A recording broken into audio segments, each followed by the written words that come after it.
ನಮಸ್ಕಾರ. ಇವತ್ತು ನಾವು ಲೂಕನ ಸುವಾರ್ತೆಯಲ್ಲಿ ಬರುವ ಒಂದು ತುಂಬಾನೇ ಪರಿಚಿತವಾದ ಕಥೆ ಬಗ್ಗೆ ಮಾತಾಡೋಣ. ಎಲ್ಲರೂ ಕೇಳಿರ್ತೀವಿ ಅನ್ಸುತ್ತೆ. ಯೇಸು ಮಾರ್ತಳು ಮತ್ತು ಮರಿಯಳ ಮನೆಗೆ ಭೇಟಿ ಕೊಟ್ಟಿದ್ದು. ನೋಡೋಕೆ ಸರಳ ಅನ್ಸಿದ್ರೂ ಇದರಲ್ಲಿ ತುಂಬಾ ಆಳವಾದ ವಿಷಯಗಳಿವೆ ಅಲ್ವಾ? ಹೌದು. ನಮ್ಮ ಇವತ್ತಿನ ಈ ಆಳವಾದ ಚರ್ಚೆಗೆ ಮಾರ್ಥಳು ಮರಿಯಳು ಸೇವೆಯ ಆದ್ಯತೆಗಳು ಅಂತ ಒಂದು ಲೇಖನ ಇದೆಯಲ್ಲ, ಅದರ ಕೆಲವು ಭಾಗಗಳು ಮತ್ತೆ ಅದರ ವಿಶ್ಲೇಷಣೆಯನ್ನ ಆಧಾರವಾಗಿ ತಗೊಂಡಿದ್ವಿ. ಅಂದ್ರೆ ನೋಡಿ, ಅತಿಥಿ ಸತ್ಕಾರ ಮಾಡೋದು, ಶ್ರದ್ಧೆಯಿಂದ ಸೇವೆ ಮಾಡೋದು, ಇನ್ನೊಂದು ಕಡೆ ದೇವರ ಮಾತು ಕೇಳೋದು, ಕಲಿಯೋದು, ಇದರ ಮಧ್ಯೆ ನಾವು ಹೇಗೆ ಬ್ಯಾಲೆನ್ಸ್ ಮಾಡಬೇಕು, ನಿಜವಾಗಲೂ ಯೇಸುವಿನ ದೃಷ್ಟಿಯಲ್ಲಿ ಯಾವುದು ಹೆಚ್ಚು ಅಗತ್ಯ, ಇದನ್ನು ಅರ್ಥ ಮಾಡ್ಕೊಳ್ಳೋಕೆ ಪ್ರಯತ್ನಿಸೋಣ. ಇದು ಕೇವಲ ಕಥೆಯಲ್ಲ, ನಮ್ಮೆಲ್ಲರ ಜೀವನದ ಆದ್ಯತೆಗಳ ಬಗ್ಗೆನೂ ಯೋಚನೆ ಮಾಡೋ ಥರ ಇದೆ. ಸರಿ, ಕಥೆ ಶುರುವಾಗೋದೇ ಒಂದು ಆಹ್ವಾನದಿಂದ. ಯೇಸು ಮತ್ತೆ ಅವರ ಶಿಷ್ಯರು ಪ್ರಯಾಣ ಮಾಡ್ತಾ ಒಂದು ಹಳ್ಳಿಗೆ ಬರ್ತಾರೆ.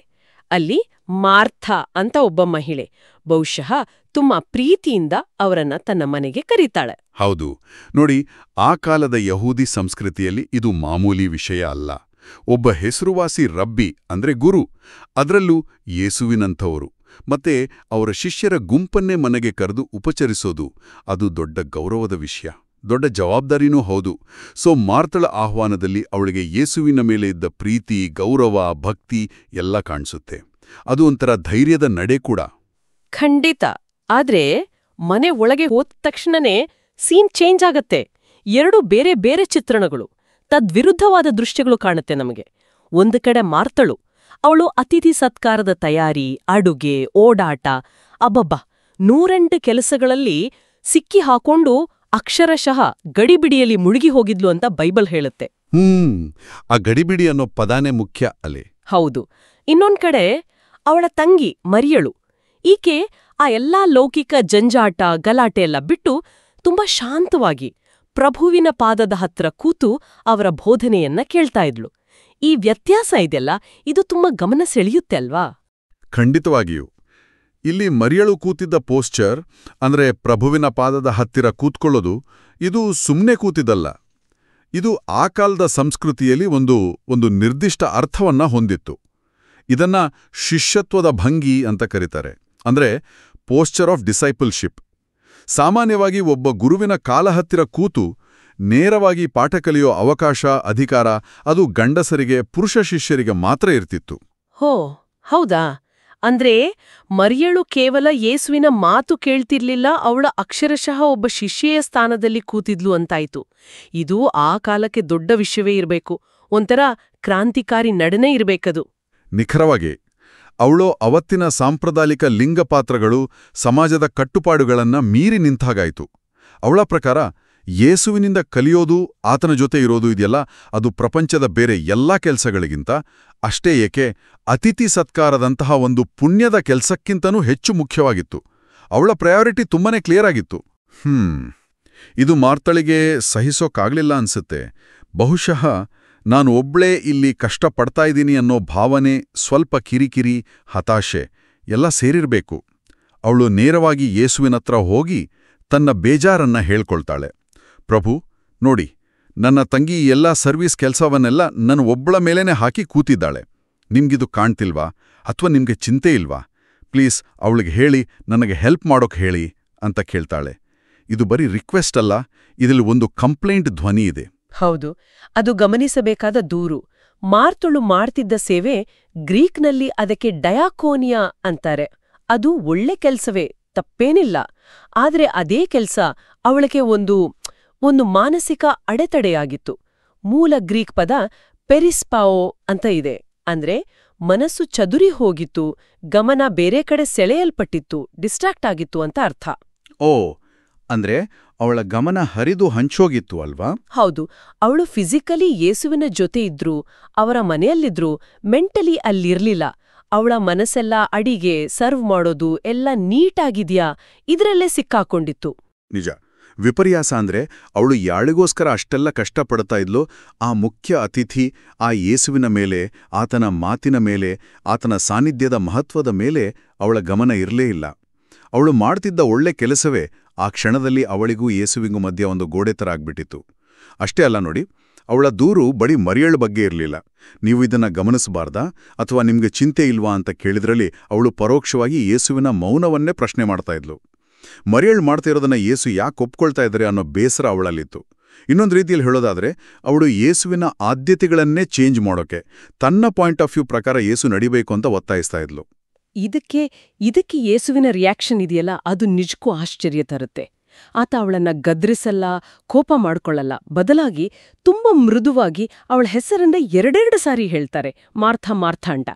ಈ ರೀತಿ 2 ಸಾರಿ ಹೇಳೋದ್ರಲ್ಲಿ ಕೋಪಕ್ಕಿಂತ ಹೆಚ್ಚಾಗಿ ಆಳವಾದ ಕಳಕಳಿ, ಪ್ರೀತಿ, ಬಹುಶಃ ಸ್ವಲ್ಪ ವಿಷಾದ ಕೂಡ ಇತ್ತೇನೋ ಅಂತ ಅನ್ಸುತ್ತೆ. ಹೌದು, ಆ ಕರೆಯಲ್ಲೇ ಒಂದು ವಿಶೇಷವಾದ ಮೃದುತ್ವ ಇದೆ. ಯೇಸು ಅವಳ ಸಮಸ್ಯೆಯ ಮೂಲ ಏನು ಅಂತ ಕರೆಕ್ಟಾಗಿ ಗುರುತಿಸ್ತಾರೆ. ನೀನು ಅನೇಕ ವಿಷಯಗಳಿಗಾಗಿ ಸುಮ್ಸುಮ್ನೆ ಚಿಂತೆ, ಪೇಚಾಟ ಮಾಡ್ಕೊಳ್ತಾ ಇದೀಯಾ ಅಂತ ಹೇಳ್ತಾರೆ. ಇಲ್ಲಿ ಗಮನಿಸಬೇಕು, ಯೇಸು ಅವಳ ಸೇವೆಯನ್ನಾಗ್ಲಿ ಅವಳ ಕಷ್ಟವನ್ನಾಗ್ಲಿ ಕಡೆಗಣಿಸಿಲ್ಲ. ಅತಿಥಿ ಸತ್ಕಾರ ಮಾಡೋದು ತಪ್ಪು ಅಂತ ಹೇಳಲೇ ಇಲ್ಲ.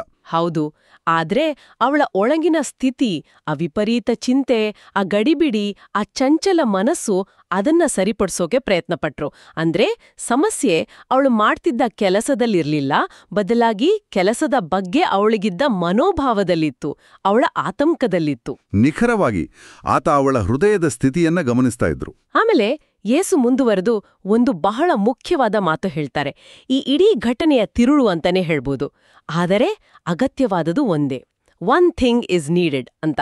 ಈ ಮಾತು ಕೇಳೋಕೆ ಸಿಂಪಲ್ ಆಗಿದ್ರೂ ಬಹಳ ಗಹನವಾಗಿದೆ.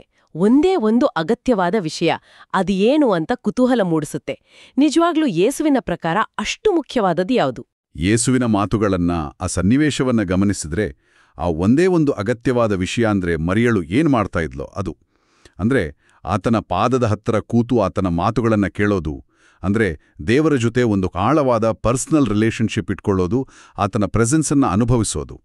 ಬೇರೆ ಎಲ್ಲ ಲೌಕಿಕ ಕೆಲಸಗಳು, ಜವಾಬ್ದಾರಿಗಳು, ಪ್ಲಾನ್ಗಳು, ಸಕ್ಸೆಸ್, ಸೇವೆಗಳು ಎಲ್ಲದಕ್ಕಿಂತ ಹೆಚ್ಚಾಗಿ ದೇವರಿಗೆ ಮತ್ತೆ ಆತನ ಮಾತಿಗೆ ನಮ್ಮ ಜೀವನದಲ್ಲಿ ಮೊದಲನೇ ಸ್ಥಾನ ಕೊಡಬೇಕು ಅನ್ನೋದನ್ನ ಯೇಸು ಇಲ್ಲಿ ಒತ್ತಿ ಹೇಳ್ತಾ ಇದ್ದಾರೆ. ಅಂದ್ರೆ ಇದು ಹೊರಗಿನ ಕ್ರಿಯೆಗಿಂತ ಒಳಗಿನ ಭಕ್ತಿ, ದೇವರ ಜೊತೆಗಿನ ಕನೆಕ್ಷನ್ಗೆ ಫಸ್ಟ್ ಪ್ರಿಯಾರಿಟಿ ಕೊಡೋ ವಿಷಯ.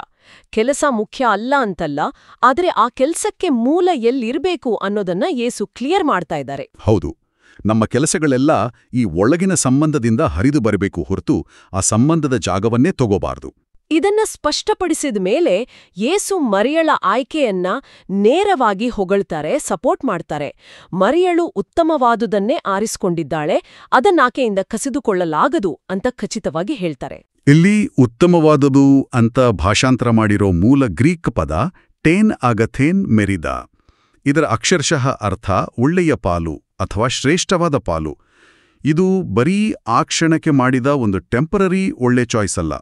ಬದಲಾಗಿ ಯೇಸು ಹೇಳ್ತಾ ಇರೋದು, ಮರಿಯಳು ಆಯ್ಕೆ ಮಾಡಿಕೊಂಡಿದ್ದು ಒಂದು ಶಾಶ್ವತವಾದ, ಯಾರಿಂದಲೂ ಕಸ್ಕೊಳ್ಳಕ್ ಸಾಧ್ಯವೇ ಇಲ್ಲದಂತಹ ಒಂದು ಆಧ್ಯಾತ್ಮಿಕ ಆಸ್ತಿ, ಒಂದು ಆಶೀರ್ವಾದ, ಒಂದು ಬಹುಮಾನ ಇದ್ದ ಹಾಗೆ. ಇದು ತುಂಬಾ ಇಂಟ್ರೆಸ್ಟಿಂಗ್. ಕಸಿದುಕೊಳ್ಳಲಾಗದು ಅನ್ನೋ ಮಾತಿಗೆ ಅಷ್ಟು ಆಳವಾದ ಅರ್ಥ ಇದೆಯಾ? ಅಂದ್ರೆ ನಾವು ಮಾಡೋ ಕೆಲ್ಸ, ಗಳಿಸೋ ಆಸ್ತಿ, ಪದವಿ, ಸ್ಥಾನಮಾನ ಇದೆಲ್ಲ ತಾತ್ಕಾಲಿಕ, ಹೋಗ್ಬೋದು. ಆದ್ರೆ ದೇವರ ಜೊತೆಗಿನ ಈ ಸಂಬಂಧ, ಆತನ ಮಾತು ಕೇಳೋದ್ರಿಂದ ಬರೋ ಒಳಗಿನ ಸಮಾಧಾನ, ಜ್ಞಾನ, ಆಶೀರ್ವಾದ, ಅದು ಪರ್ಮನೆಂಟ್. ಅದನ್ನ ಯಾರೂ ನಮ್ಮಿಂದ ಕಿತ್ಕೊಳಕ್ಕಾಗಲ್ಲ. ಖಂಡಿತ. ಅದು ಹೊರಗಿನ ಪರಿಸ್ಥಿತಿಗಳಿಂದ ಅಲ್ಲಾಡಿಸಲಾಗದ ಒಳಗಿನ ನಿಧಿ. ಲೌಕಿಕ ಪಾಲುಗಳನ್ನ ಕೊಳ್ಳುಕೊಳ್ಬೋದು, ಆದರೆ ಈ ಶ್ರೇಷ್ಠ ಪಾಲು ನಮ್ಮ ಜೊತೆ ಯಾವಾಗ್ಲೂ ಇರುತ್ತೆ. ಮರಿಯಳು ಆಯ್ಕೆ ಬರೀ ಒಳ್ಳೇದಾಗಿರ್ಲಿಲ್ಲ, ಅದು ಶಾಶ್ವತವಾಗಿ ಒಳ್ಳೇದಾಗಿತ್ತು. ಇದು ಸುಮಾರು 2000 ವರ್ಷದ ಹಿಂದಿನ ಕಥೆನೇ ಆದ್ರೂ ಇವತ್ತಿನ ನಮ್ಮ ಫಾಸ್ಟ್ ಲೈಫ್, ಸ್ಟ್ರೆಸ್ಫುಲ್ ಲೈಫ್, ಯಾವಾಗ್ಲೂ ಬ್ಯುಸಿ ಇರೋ ಲೈಫ್ ಸ್ಟೈಲ್ಗೆ ಎಷ್ಟು ಕರೆಕ್ಟಾಗಿ ಅಪ್ಲೈ ಆಗುತ್ತೆ ಅಲ್ವಾ? ನಾವು ಕೂಡ ಅಷ್ಟೇ ಮಾರ್ಥಳ ಹಾಗೆ ಆಗ್ಬಿಡ್ತೀವಿ. ಒಳ್ಳೆ ಉದ್ದೇಶದಿಂದಾನೇ ಶುರು ಮಾಡ್ತೀವಿ ನಮ್ಮ ಕೆರಿಯರ್, ಫ್ಯಾಮಿಲಿ ಜವಾಬ್ದಾರಿ, ಸೋಷಿಯಲ್ ಸರ್ವಿಸ್, ಧಾರ್ಮಿಕ ಕೆಲಸಗಳು. ಆದ್ರೆ ಈ ಕೆಲಸಗಳಲ್ಲೇ ಎಷ್ಟು ಮುಳುಗಿ ಹೋಗ್ತೀವಿ ಅಂದ್ರೆ ನಮ್ಮ ಸ್ವಂತ ಒಳಗಿನ ಶಾಂತಿಗೆ, ಸ್ಪಿರಿಚುವಲ್ ಗ್ರೋತ್ಗೆ ಅಥವಾ ಸುಮ್ನೆ ಸ್ವಲ್ಪ ಹೊತ್ತು ಕೂದು ದೇವರ ಜೊತೆ ಕನೆಕ್ಟ್ ಆಗಕ್ಕೆ ಟೈಮೇ ಇರಲ್ಲ. ಹೌದು, ಇವತ್ತಿನ ಹಸಿಲ್ ಕಲ್ಚರ್ ಅಂತಾರಲ್ಲ, ಅಂದ್ರೆ ನಿರಂತರವಾಗಿ ಏನಾದ್ರೂ ಮಾಡ್ತಾನೇ ಇರೋ ಸಂಸ್ಕೃತಿ. ಇದರಲ್ಲಿ ನಾವು ಸುಲಭವಾಗಿ ಮಾರ್ಥಳತರ ಆಗ್ತೀವಿ. ನಮ್ಮ ವ್ಯಾಲ್ಯೂನ ನಾವು ಎಷ್ಟು ಸಾಧಿಸ್ತೀವಿ, ಎಷ್ಟು ಪ್ರೊಡಕ್ಟಿವ್ ಆಗಿದ್ದೀವಿ ಅನ್ನೋದ್ರ ಮೇಲೆ ಅಳಿತೀವಿ. ಆದ್ರೆ ಈ ಕಥೆ ನಮ್ಗೆ ನೆನ್ಪಿಸೋದೇನು ಅಂದ್ರೆ, ನಮ್ಮ ಇರುವಿಕೆಯ ನಿಜವಾದ ಮೌಲ್ಯ ನಾವು ಮಾಡೋ ಕೆಲ್ಸಗಳ ಮೊತ್ತದಿಂದಲ್ಲ, ಬದಲಾಗಿ ನಾವು ಯಾರ ಜೊತೆ ಆಳವಾದ ಸಂಬಂಧ ಹೊಂದಿದ್ದೀವಿ, ನಮ್ಮ ಹೃದಯದ ಸ್ಥಿತಿ ಹೇಗಿದೆ ಅನ್ನೋದ್ರಿಂದ ಬರುತ್ತೆ.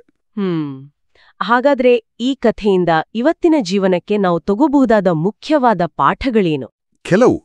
ಕೆಲವು ಮುಖ್ಯವಾದ ಅಂಶಗಳನ್ನು ನೋಡ್ಬೋದು. ಮೊದಲನೇದಾಗಿ, ಭಕ್ತಿ ಮೊದಲು, ಸೇವೆ ಆಮೇಲೆ. ನಿಜವಾದ ಅರ್ಥಪೂರ್ಣವಾದ ಕ್ರೈಸ್ತ ಸೇವೆ ಅಥವಾ ಯಾವುದೇ ಒಳ್ಳೆಯ ಕೆಲಸ, ಮಾರ್ಥಳ ಥರ ಕಷ್ಟಪಡೋದು, ಯಾವಾಗ್ಲೂ ಆಳವಾದ ಭಕ್ತಿಯಿಂದ, ದೇವರ ಜೊತೆಗಿನ ವೈಯಕ್ತಿಕ ಸಂಬಂಧದಿಂದ, ಮರಿಯಳ ಥರ ಆತನತ್ರ ಸಮಯ ಕಳೆಯೋದ್ರಿಂದ ಹುಟ್ಟಿ ಬರಬೇಕು. ಇಲ್ಲಾಂದ್ರೆ ಏನಾಗತ್ತೆ? ಬಹುಶಃ ಆ ಸೇವೆ ಬರೀ ಹೊರಗಿನ ಆಕ್ಟಿವಿಟಿಯಾಗಿ ಉಳಿಯುತ್ತೆ, ಅದರಲ್ಲಿ ಜೀವ ಇರಲ್ಲ, ಸುಸ್ತಾಗತ್ತೆ, ಬೇಜಾರಾಗತ್ತೆ, ಮಾರ್ಥಳ ಥರ ಕಂಪ್ಲೇಂಟ್ ಮಾಡೋ ಮನ್ಸು ಬರುತ್ತೆ. ನಿಖರವಾಗಿ, ದೇವರ ಪ್ರೆಸೆನ್ಸ್ನಿಂದ, ಆತನ ಜೊತೆಗಿನ ಸಂಬಂಧದಿಂದ ದೂರವಾದ ಸೇವೆ ಅಥವಾ ಕೆಲಸ ಇದೆಯಲ್ಲ, ಅದು ಬಹಳ ಬೇಗ ಬರೀ ಗಡಿಬಿಡಿ ಆಗುತ್ತೆ, ಮೆಕ್ಯಾನಿಕಲ್ ಆಗುತ್ತೆ. ಆಮೇಲೆ ದೂರು, ಹತಾಶೆ, ಕೊನೆಗೆ ಸ್ಪಿರಿಚುವಲ್ ಆಗಿ ಖಾಲಿ ಆಗೋದು ಅಥವಾ ಬರ್ನೌಟ್ ಆಗೋಕೆ ಕಾರಣವಾಗುತ್ತೆ. ಪವರ್ ಸೋರ್ಸ್ನಿಂದ ಕನೆಕ್ಷನ್ ಕಟ್ ಆದ್ರೆ ಡಿವೈಸ್ ನಿಂತು ಹೋಗೋ ಥರ. ಎರಡನೇದಾಗಿ, ಒಳಗಿನ ಸ್ಥಿತಿಯ ಪ್ರಾಮುಖ್ಯತೆ. ನಾವು ಹೊರಗೆ ಎಷ್ಟು ದೊಡ್ಡ ಸಾಧನೆ ಮಾಡ್ತೀವಿ, ಎಷ್ಟು ಪ್ರೋಗ್ರಾಮ್ ಮಾಡ್ತೀವಿ, ಎಷ್ಟು ಜನಕ್ಕೆ ಹೆಲ್ಪ್ ಮಾಡ್ತೀವಿ ಅನ್ನೋದ್ಕಿಂತ ನಮ್ಮ ಹೃದಯದ ಒಳಗಿನ ಸ್ಥಿತಿ, ನಮ್ಮ ಶಾಂತಿ, ನಮ್ಮ ಪ್ರೀತಿ, ನಮ್ಮ ನಂಬಿಕೆ ಹೇಗಿದೆ ಅನ್ನೋದು ದೇವರಿಗೆ ಹೆಚ್ಚು ಮುಖ್ಯ. ಯೇಸು ಮಾರ್ಥಳ ಚಿಂತೆ ಮತ್ತು ಪೇಚಾಟವನ್ನು ಗುರುತಿಸಿದ್ದೇ ಇದೇ ಕಾರಣಕ್ಕೆ. ಆತ ಅವಳ ಹೃದಯವನ್ನ ನೋಡ್ತಾ ಇದ್ರು, ಬರೀ ಅವಳ ಕೈಗಳನ್ನು ನೋಡ್ತಾ ಇರಲಿಲ್ಲ. ಇದು ನಿಜಕ್ಕೂ ನಮ್ಮನ್ನ ಯೋಚನೆ ಮಾಡೋಕೆ ಹಚ್ಚುತ್ತೆ. ನಾವು ಬೇವರ ಕೆಲಸದಲ್ಲಿ ಎಷ್ಟು ಬ್ಯುಸಿಯಾಗಿದ್ದೀವಿ ಅನ್ನೋದಕ್ಕಿಂತ ನಾವು ಆತನ ಜೊತೆ ಎಷ್ಟು ಕನೆಕ್ಟೆಡ್ ಆಗಿದ್ದೀವಿ ಅನ್ನೋದು ಮುಖ್ಯವಾಗತ್ತೆ. ಹೌದು. ಮೂರನೇದಾಗಿ, ಕೇಳಿಸಿಕೊಳ್ಳುವುದರ ಪ್ರಾಮುಖ್ಯತೆ. ದೇವರ ರಾಜ್ಯದ ವ್ಯಾಲ್ಯೂಸ್ನಲ್ಲಿ ಮೊದಲು ಆತನ ಸನ್ನಿಧಿಯನ್ನು ಹುಡುಕೋದು, ಆತನ ಮಾತನ್ನ ಕೇಳಿಸಿಕೊಳ್ಳೋದು, ಅರ್ಥ ಮಾಡಿಕೊಳ್ಳೋದು, ಮರಿಯಳ ಥರ ವಿನಯದಿಂದ ಗಮನ ಕೊಟ್ಟು, ಇದು ಫೌಂಡೇಶನ್. ಆಮೇಲೆ ಆ ಕೇಳಿದ್ದನ್ನ ನಮ್ಮ ದಿನನಿತ್ಯದ ಜೀವನದಲ್ಲಿ, ನಮ್ಮ ಸೇವೆಯಲ್ಲಿ ಅಪ್ಲೈ ಮಾಡೋದು. ಕೆಲ್ಸ ಮುಖ್ಯ, ಆದರೆ ಆ ಕೆಲ್ಸಕ್ಕೆ ಮೊದಲು ಅದರ ಮೂಲವಾಗಿ ಕೇಳಿಸಿಕೊಳ್ಳುವುದು ಇರಬೇಕು. ಮೊದಲು ಕೇಳೋದು, ಆಮೇಲೆ ಮಾಡೋದು, ಇದೇ ಇಲ್ಲಿರೋ ಪ್ರಿಯಾರಿಟಿ ಆರ್ಡರ್. ಇದನ್ನೊಂದು ಸಿಂಪಲ್ ಎಕ್ಸಾಂಪಲ್ ಕೊಡೋಕೆ ಟ್ರೈ ಮಾಡ್ತೀನಿ. ನೀವು ಹೇಳಿದ ಪವರ್ ಸೋರ್ಸ್ ವಿಷಯಕ್ಕೆ ಸಂಬಂಧಪಟ್ಟ ಹಾಗೆ, ನಮ್ಮ ಮೊಬೈಲ್ ಫೋನನ್ನು ದಿನಪೂರ್ತಿ ಯೂಸ್ ಮಾಡಬೇಕಾದ್ರೆ ಅದನ್ನು ರೆಗ್ಯುಲರ್ ಆಗಿ ಚಾರ್ಜ್ ಮಾಡಲೇಬೇಕು ಅಲ್ವಾ? ಚಾರ್ಜ್ ಮಾಡದೆ ಯೂಸ್ ಮಾಡೋಕೆ ಹೋದರೆ ಅದು ಯೂಸ್ಲೆಸ್ ಆಗುತ್ತೆ. ಹಾಗೇನೆ ಗಾಡಿ ಓಡಿಸ್ಬೇಕಾದ್ರೆ ಅದಕ್ಕೆ ಪೆಟ್ರೋಲ್ ಹಾಕಲೇಬೇಕು. ಅದೇ ರೀತಿ ನಮ್ಮ ಜೀವನದ ಜವಾಬ್ದಾರಿಗಳನ್ನು, ಸೇವೆಯನ್ನ ಶಕ್ತಿಯಿಂದ, ಪ್ರೀತಿಯಿಂದ, ತಾಳ್ಮೆಯಿಂದ ಮಾಡೋಕೆ ಬೇಕಾದ ಸ್ಪಿರಿಚುವಲ್ ಪವರ್ಗೋಸ್ಕರ ದೇವರ ಜೊತೆ ಸಮಯ ಕಳೆಯೋದು, ಆತನ ಮಾತನ್ನ ಧ್ಯಾನ ಮಾಡೋದು, ಇದು ತುಂಬಾ ಅಗತ್ಯವಾದ ಚಾರ್ಜಿಂಗ್ ಅಥವಾ ಪೆಟ್ರೋಲ್ ತುಂಬಿಸೋ ಪ್ರೊಸೆಸ್ ಇದ್ದ ಹಾಗೆ. ಇದನ್ನ ಮಿಸ್ ಮಾಡಿದ್ರೆ ನಾವು ಖಾಲಿ ಆಗ್ತೀವಿ. ಬಹಳ ಸರಿಹೊಂದುವ ಹೋಲಿಕೆ. ಆ ಚಾರ್ಜಿಂಗ್ ಟೈಮೇ ಮರ್ಥಳ ಆರಿಸಿಕೊಂಡ ಉತ್ತಮ ಪಾಲು. ಆದ್ರೆ ಕೆಲವ್ರು ಹೀಗೆ ವಾದ ಮಾಡಬಹುದಲ್ಲ, ಮಾರ್ಥಳ ಅತಿಥಿ ಸತ್ಕಾರನೋ ಒಂದ್ ರೀತಿಯ ಪ್ರೀತಿಯ ಎಕ್ಸ್ಪ್ರೆಷನ್ನೇ ಅಲ್ವಾ? ಯೇಸುವಿಗೆ ಮತ್ತೆ ಶಿಷ್ಯರಿಗೆ ಊಟ ಹಾಕೋದು, ಅವರ ಕಂಫರ್ಟ್ ನೋಡ್ಕೊಳ್ಳೋದು, ಇದು ಕೂಡ ದೇವ್ರ ಸೇವೆನೇ ತಾನೆ? ಅದನ್ನು ಪೂರ್ತಿಯಾಗಿ ನೆಗ್ಲೆಕ್ಟ್ ಮಾಡೋದು ಸರಿನಾ? ಒಳ್ಳೆ ಪ್ರಶ್ನೆ. ಯೇಸು ಮಾರ್ಥಳ ಸೇವೆಯನ್ನಾಗ್ಲಿ, ಅವಳ ಪ್ರೀತಿಯ ಉದ್ದೇಶವನ್ನಾಗ್ಲಿ ಖಂಡಿಸಲಿಲ್ಲ ಅನ್ನೋದನ್ನ ನಾವು ಮತ್ತೆ ನೆನಪು ಮಾಡ್ಕೋಬೇಕು. ಆತ ಅವಳ ಆತಂಕ, ಅಂಗ್ಸೈಟಿ ಮತ್ತೆ ವಿಚಲಿತ ಮನಸ್ಸನ್ನ, ಡಿಸ್ಟ್ರಾಕ್ಷನ್ ಅನ್ನ ಮಾತ್ರ ಸರಿ ಮಾಡೋಕೆ ಬಯಸಿದ್ರು. ಸಮಸ್ಯೆ ಸೇವೆಯಲ್ಲಿರಲಿಲ್ಲ. ಸೇವೆಯು ದೇವರ ಜೊತೆಗಿನ ಸಂಬಂಧದ ಜಾಗವನ್ನೇ ತಗೊಂಡಿದ್ರಲ್ಲಿತ್ತು. ಸೇವೆ ಮುಖ್ಯ ನಿಜ, ಆದರೆ ಅದು ದೇವರ ಸ್ಥಾನಕ್ಕಿಂತ ದೊಡ್ಡದಾಗಬಾರ್ದು. ಸೇವೆ ದೇವರ ಮೇಲಿನ ಪ್ರೀತಿಯಿಂದ ಬರಬೇಟೆ ಹೊರತು ದೇವರನ್ನೇ ಮರೆತು ಮಾಡೋಕೆ ಗಡಿಬಿಡಿಯಾಗಬಾರ್ದು. ಅಂದ್ರೆ ಬ್ಯಾಲೆನ್ಸ್ ಮುಖ್ಯ. ಸೇವೆನೂ ಬೇಕು, ಭಕ್ತಿನೂ ಬೇಕು. ಆದ್ರೆ ಭಕ್ತಿಗೆ ದೇವರ ಜೊತೆಗಿನ ಸಂಬಂಧಕ್ಕೆ ಮೊದಲ ಸ್ಥಾನ. ಆ ಸಂಬಂಧವೇ ನಮ್ಮ ಸೇವೆಗೆ ಸರಿಯಾದ ಮೋಟಿವೇಶನ್ ಮತ್ತು ಶಕ್ತಿಯನ್ನ ಕೊಡುತ್ತೆ. ಹೌದು, ಅದೇ ಅದರ ತಿರುಳು. ಹಾಗಾದ್ರೆ ಈ ಇಡೀ ಚರ್ಚೆಯ ಸಾರಾಂಶವನ್ನ ನಾವು ನೋಡೋದಾದ್ರೆ, ಯೇಸು ಹೇಳ್ತಾ ಇರೋದು ತುಂಬಾ ಸ್ಪಷ್ಟ. ನಮ್ಮ ಜೀವನದಲ್ಲಿ ಎಷ್ಟೋ ಒಳ್ಳೆಯ ಅಗತ್ಯವಾದ ಕೆಲ್ಸಗಳು ಇರಬಹುದು, ಆದ್ರೆ ಎಲ್ಲದಕ್ಕಿಂತ ಮುಖ್ಯವಾದ, ಅಗತ್ಯವಾದ ಒಂದೇ ವಿಷಯ ಅಂದ್ರೆ ದೇವರ ಜೊತೆ ವೈಯಕ್ತಿಕವಾದ, ಜೀವಂತವಾದ ಸಂಬಂಧ ಇಟ್ಕೊಡೋದು ಮತ್ತು ಆತನ ಮಾತಿಗೆ ಕಿವಿಕೊಡೋದು. ನಮ್ಮ ಎಲ್ಲಾ ಕೆಲಸಗಳಿಗೆ, ನಮ್ಮ ಸೇವೆಗೆ ನಿಜವಾದ ಅರ್ಥ, ಉದ್ದೇಶ, ಸಮಾಧಾನ ಮತ್ತು ಕಂಟಿನ್ಯೂಸ್ ಆದ ಶಕ್ತಿ ಬರೋದು ಆ ಒಳಗಿನ ಸ್ಪಿರಿಚುವಲ್ ಕನೆಕ್ಷನ್ ಇಂದಾನೆ. ಹೌದು. ಈ ಈ ಆಳವಾದ ಚರ್ಚೆಯ ಕೊನೆಯಲ್ಲಿ ನಮ್ಮೆಲ್ಲರ ಮನಸ್ಸಲ್ಲಿ ಒಂದು ಪ್ರಾಕ್ಟಿಕಲ್ ಆದ, ಬಹುಶಃ ಒಂದು ಚಾಲೆಂಜಿಂಗ್ ಆದ ಪ್ರಶ್ನೆ ಉಟ್ಕೊಳ್ಳುತ್ತೆ. ನಿರಂತರವಾದ ಗಡಿಬಿಡಿ, ಕೆಲಸದ ಒತ್ತಡ, ಫ್ಯಾಮಿಲಿ ಜವಾಬ್ದಾರಿ, ಸೋಷಿಯಲ್ ಪ್ರೆಷರ್ ಮತ್ತೆ ವಿಶೇಷವಾಗಿ ಇವತ್ತಿನ ಡಿಜಿಟಲ್ ಪ್ರಪಂಚದ ಅಸಂಖ್ಯಾತ ಡಿಸ್ಟ್ರಾಕ್ಷನ್ಗಳು ಮತ್ತೆ ಆಕರ್ಷಣೆಗಳಿಂದ ತುಂಬಿರೋ ಈ ಕಾಲದಲ್ಲಿ, ಅಂದ್ರೆ ನೋಟಿಫಿಕೇಷನ್ಗಳು, ಸೋಷಿಯಲ್ ಮೀಡಿಯಾ, ಎಂಟರ್ಟೈನ್ಮೆಂಟ್ ಆಪ್ಷನ್ಗಳು, ಇವುಗಳ ಮಧ್ಯೆ ಒಬ್ಬ ವ್ಯಕ್ತಿ ಹೇಗೆ ಉದ್ದೇಶಪೂರ್ವಕವಾಗಿ ಮರಿಯಳ ಆ ಉತ್ತಮವಾದ ಪಾಲನ್ನು ಆರಿಸ್ಕೊಡಕ್ ಸಾಧ್ಯ? ನಿಜ, ಇದು ದೊಡ್ಡ ಸವಾಲೇ ಸರಿ. ಅಂದ್ರೆ ದೇವರ ಜೊತೆ ಶಾಂತವಾಗಿ ಸಮಯ ಕಳೆಯೋದನ್ನ, ಆತನ ಮಾತನ್ನ ಕೇಳಿಸ್ಕೊಳ್ಳೋದನ್ನ, ಆತನ ಪ್ರೆಸೆನ್ಸನ್ನ ಅನುಭವಿಸೋದನ್ನ ನಮ್ಮ ಡೈಲಿ ಪ್ರಿಯಾರಿಟಿ ಮಾಡ್ಕೊಳ್ಳೋದು ಹೇಗೆ? ಇವತ್ತಿನ ನಮ್ಮ ಮಾಡರ್ನ್ ಲೈಫಲ್ಲಿ ಪ್ರಭುವಿನ ಪಾದದ ಹತ್ರ ಕೂತ್ಕೊಳ್ಳೋದು ಅಂದ್ರೆ ಪ್ರಾಕ್ಟಿಕಲ್ ಆಗಿ ಹೇಗಿರ್ಬೋದು? ಬೆಳಗಿನ ಜಾವದ ಸ್ವಲ್ಪ ಸಮಯನ, ಪ್ರಯಾಣ ಮಾಡೋವಾಗ ಪ್ರಾರ್ಥನೆ ಮಾಡೋದಾ, ವಾರಕ್ಕೊಮ್ಮೆ ಟೆಕ್ನಾಲಜಿಯಿಂದ ದೂರ ಇರೋದಾ? ಇದು ಬಹುಶಃ ನಮ್ಮೆಲ್ಲರ ವೈಯಕ್ತಿಕ ಪ್ರಾಮಾಣಿಕವಾದ ಚಿಂತನೆ, ಪ್ರಯೋಗ ಮತ್ತು ಹುಡುಕಾಟಕ್ಕೆ ಬಿಟ್ಟ ವಿಷಯ ಅನ್ಸುತ್ತೆ. ನಾವು ಹೇಗೆ ನಮ್ಮೊಳಗಿನ ಮಾರ್ತಲನ್ನ ಕಂಟ್ರೋಲ್ ಮಾಡಿ ನಮ್ಮೊಳಗಿನ ಮರಿಯಳಿಗೆ ಜಾಗ ಮಾಡ್ಕೊಡ್ತೀವಿ? ಖಂಡಿತವಾಗಿಯೂ ಇದು ನಮ್ಮೆಲ್ಲರ ಆಲೋಚನೆಗೆ ಬಿಟ್ಟ ಒಂದು ಮುಖ್ಯವಾದ ಪ್ರಶ್ನೆ. ಪ್ರಿಯರೇ, ಈ ಚಾನೆಲ್ ಅನ್ನು ಸಬ್ಸ್ಕ್ರೈಬ್ ಮಾಡಿ ಪ್ರತಿದಿನ ದೇವರ ವಾಕ್ಯವನ್ನು ಆಲಿಸುತ್ತಾ ಅದನ್ನು ಇತರರೊಂದಿಗೆ ಹಂಚಿಕೊಳ್ಳಲು ನಮಗೆ ನೆರವಾಗಿರಿ. ಧನ್ಯವಾದಗಳು.